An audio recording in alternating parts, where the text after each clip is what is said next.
In the dim glow of my laptop screen at 3 a.m., the city's distant sirens wailed like ghosts outside our Brooklyn walk-up, and that's when Jake's hand brushed mine, accidental at first, then not, his fingers lingering on the trackpad as the folder popped open. My heart slammed against my ribs. A thunderclap in the quiet kitchen. Photos spilling out like forbidden confessions, stolen shots of him, shirtless after our pickup basketball games. His laugh frozen mid-frame at that rooftop bar last summer. Sweat-slicked skin under neon lights. I was 28. A freelance graphic designer scraping by on coffee and deadlines. Hiding pieces of myself in digital shadows because admitting I loved my straight best friend, 30. Sharp-jawed journalist with ink-stained fingers and a grin that could disarm a room, felt like jumping off the Brooklyn Bridge without a net. But now, his blue eyes locked on mine, the air thick with the scent of his morning coffee gone cold, and the main fracture line cracked wide. What if he saw me, really saw me, and walked away forever? The cursor hovered, merciless. Jake's breath hitched, the soft, ragged inhale that echoed in the steam-fogged window above the sink. Rain from last night's storm pattered faintly on the fire escape, a Morse code of regret I couldn't decode. "Alex," he whispered, voice gravelly from too many late nights chasing stories in dimly lit newsrooms. They're all me." His thumb traced the edge of the screen, close enough that I smelled the faint citrus of his soap. The one I'd bought him for his birthday because it reminded me of lazy afternoons in Central Park, sprawled on blankets with craft beers sweating in the grass. I wanted to yank the cord, smash the machine, bolt for the door, but my legs were lead, pinned by the weight of 10 years' friendship, built on shared takeout boxes and inside jokes about our shitty landlord. He didn't recoil. No disgust twisted his features, no hurried click to close the tab. Instead, he leaned in, shoulder brushing mine, the fabric of his faded Mets tee warm against my arm.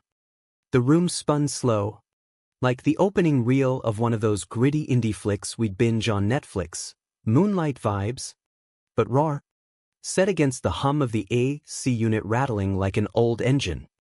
My pulse thrummed in my ears, a bass line to the distant rumble of the subway underfoot. "How long?" he asked. Not accusatory, but laced with something softer, horrible, like the crack in his voice when he talked about his dad's funeral 2 years back. The one where I'd held his hand in the church pew until his knuckles whitened. "Since forever," I admitted, the words tumbling out like spilled milk, irreversible, sticky. I could taste the lie of omission on my tongue, bitter as the black coffee I'd chugged to stay awake editing logos for some faceless startup.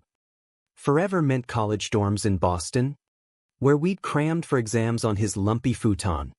His socked feet kicking mine under the desk meant post-grad crashes on each other's couches in this cramped two-bedroom we'd split the rent on because New York chewed up dreamers like us and spat out bones. With his bylines in the Village Voice, chasing corruption in City Hall, me, pixels and palettes, sketching identities for clients who never saw mine. We'd been each other's anchor in this concrete jungle, high fives after his scoops, my sketches pinned to his fridge like trophies. But the folder? That was the chasm. The secret I'd buried under layers of bro-code bullshit, beers at dive bars, wingman duties at straight clubs, the ache of watching him date women who laughed too loud and left lipstick on his collar. He clicked through another image, candid, capturing him mid-laugh at Coney Island, boardwalk salt clinging to his hair, the cyclone scream fading behind us. His exhale was a sigh, long and weighted, stirring the fine hairs on my forearm. "You never said." The accusation hung, but his eyes, storm gray under the kitchen bulb, held no storm, just a flicker, like dawn breaking over the East River. I swallowed hard, throat dry as the chalky aftertaste of antacids from last week's ulcer scare. What was I supposed to say? Pass the remote. Oh, and by the way, Every time you hug me goodbye, I replay it in my head like a goddamn montage. My voice cracked, heat rising in my cheeks, the flush of exposure hotter than July asphalt baking under taxis. Jake's hand, calloused from typing manifestos on deadlines, covered mine on the mouse. Steady. The click of the laptop lid shutting echoed like a gavel, sealing us in. You stood, all 6'2" of him unfolding like a question mark, and crossed to the door. The lock snicked, sharp, filed, the sound slicing through the tension like a knife through fog. He turned back, and that's when the look hit me, not pity, not revulsion, but hunger. Unguarded, the kind that strips you bare. His gaze raked over me, pupils blown wide. Lips parted on a breath that fogged the air between us. The room shrank, walls pressing in with the scent of rain-damp brick and our mingled sweat. The faint metallic tang of fear-laced adrenaline. Alex, he said again, stepping closer, his shadow swallowing the linoleum. One hand cupped my jaw, thumb brushing my stubble, electric, sending sparks down my spine like faulty wiring. I froze, every nerve alight, the world narrowing to the heat of his palm. The faint scar on his knuckle from that bar fight in Queens we'd laughed off over stitches and whiskey. I've been waiting for you to say it. His words were a confession, whispered against my temple, breath hot and uneven. Waiting? My mind reeled. Flashbacks crashing, the way he'd linger in doorways, eyes tracing my back as I bent for the fridge, the cancelled dates he'd brush off with, let's just order pizza instead, the arms slung casual over my shoulders at Mets games, fingers drumming patterns only I felt. The kiss came fierce. No preamble, like the plot twist in a Scorsese joint, inevitable and brutal. His mouth on mine, tasting of coffee and salt, demanding, then softening into something achingly tender. I gripped his shirt, knuckles whitening the cotton, pulling him down until we collided against the counter, dishes rattling in the sink like applause. A groan escaped him, guttural, vibrating through my chest, and I answered with a gasp, hands fisting his hair, the silky strands cool against my fevered skin. The world outside blurred, horns blaring on Atlantic Avenue.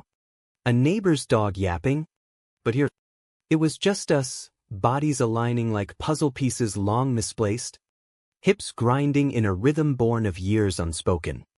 We broke apart gasping, foreheads pressed, breaths mingling in the scant space. Why didn't you, I started, but he silenced me with a finger to my lips, the pad rough from newsprint ink. Scared, he murmured, voice husky, eyes searching mine like front-page copy. Of losing you. Thought you were straight as they come? Mun. All those girls I paraded. Testing the waters. Hoping you'd dive in. Laughter bubbled up. Half hysterical. Tasting like relief and rain. The king of denial. Mirroring his own buried truths. Who'd grown up in some cookie-cutter suburb outside Philly. Dad a cop with a mustache and zero tolerance for that queer shit. Mom baking apple pies while whispering prayers. I'd pieced it from drunken stories, the high school crush on the quarterback. Shoved down with football and frat parties. And me? Chicago kid. Artsy parents who hugged too much.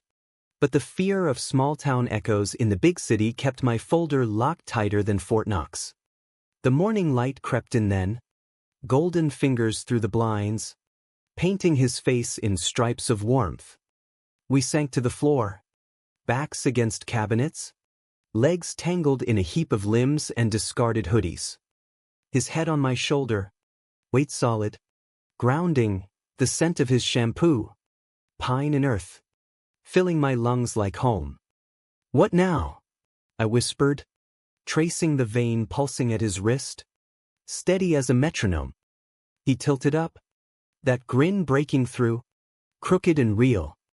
We figure it. Breakfast first, your shitty pancakes. Everything. The pause. His hand squeezing mine. Calluses catching. No more secrets, Alex. Not between us. Hours blurred into a montage, sizzling bacon popping grease in the pan. His laughter booming as I flipped batter airborne.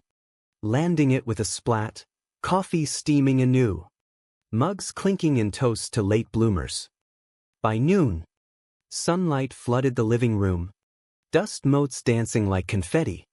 We scrolled job boards on my his arm heavy across my lap. Plotting escapes. A weekend in the Catskills? No signals. Just trails and truths. The folder stayed open on the desktop. No longer a vault but a bridge. Photos now touchstones. Flipped through with teasing commentary. His finger pointing at a blurry shot from Fire Island. Delete this one? Or frame it? Dusk fell soft. City lights winking on like stars claiming the skyline.